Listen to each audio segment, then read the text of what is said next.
Okay, let's dive into this. We're looking at an award-winning short story that, it kicks off like a classic sci-fi mystery, but it ends up being something so much deeper.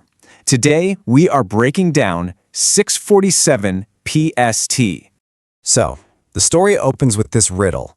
What has 4 faces, 8 arms, and can't tell time? The answer is the clock tower at Union Station. And this is our way in, our entry point into a world that is, get this, literally frozen in time. It perfectly sets the stage for our narrator, Casey. Imagine this. She has to live the same exact moment, day in and day out. So, let's talk about this world. We're in Union Station, and it's stuck. For 2.5 years, time just stopped. It hasn't moved. And as our narrator, Casey, so brilliantly puts it, of all the days for the world to end, they get stuck on an eternal friggin' Tuesday. I mean, can you imagine? To deal with this completely bizarre situation, this apocalypse, Casey's given it a name.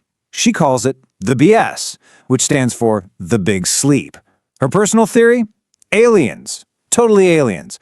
But then you've got her rivals in the station. A couple of amateur scientists she calls the Eggheads, and they think it was some kind of nuclear screw-up.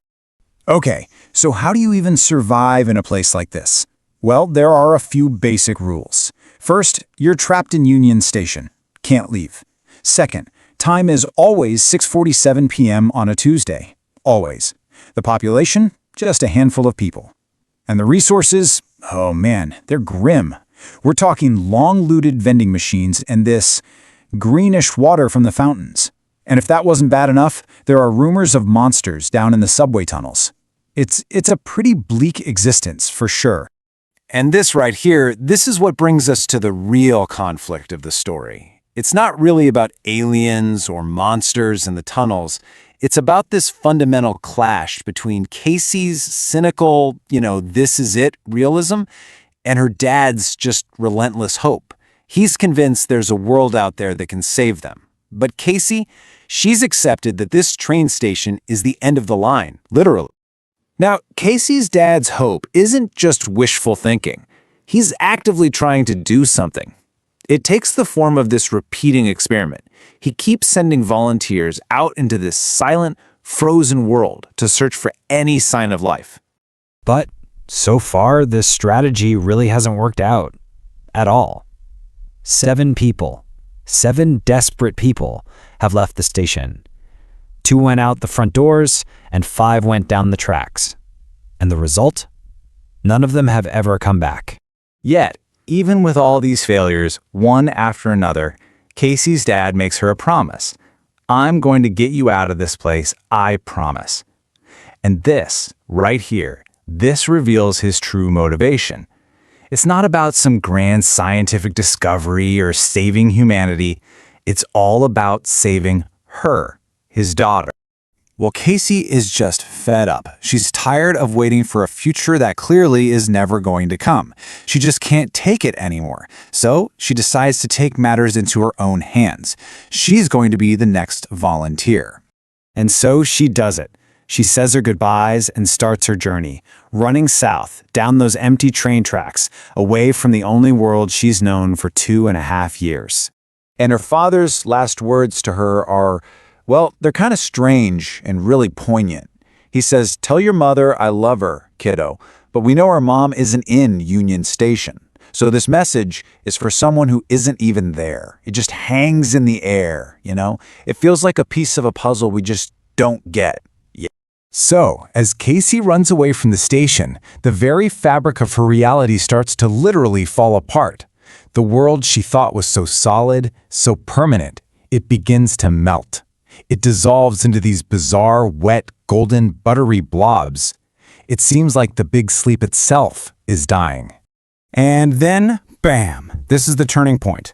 Out of all that melting chaos, one single, super specific thing solidifies right there on the tracks. Her dad's old 1972 Ford Galaxy station wagon. It's like an anchor to a memory from before the world stopped, and seeing it just completely shatters her reality. Okay, this is where the story just does a complete 180. Everything we've seen so far, Union Station, the volunteers, the monsters, none of it is what it seems. The entire sci-fi premise we bought into, it's about to get flipped completely on its head. Because seeing that car triggers this huge question, not just for Casey, but for us, the audience. What if this isn't an apocalypse at all? What if it's a memory, just replaying over and over and over again? And then it all comes rushing back. The truth, a deeply traumatic memory finally breaks through this whole fantasy world she's built. It reveals the real, horrifying event that happened at 6:47 PST.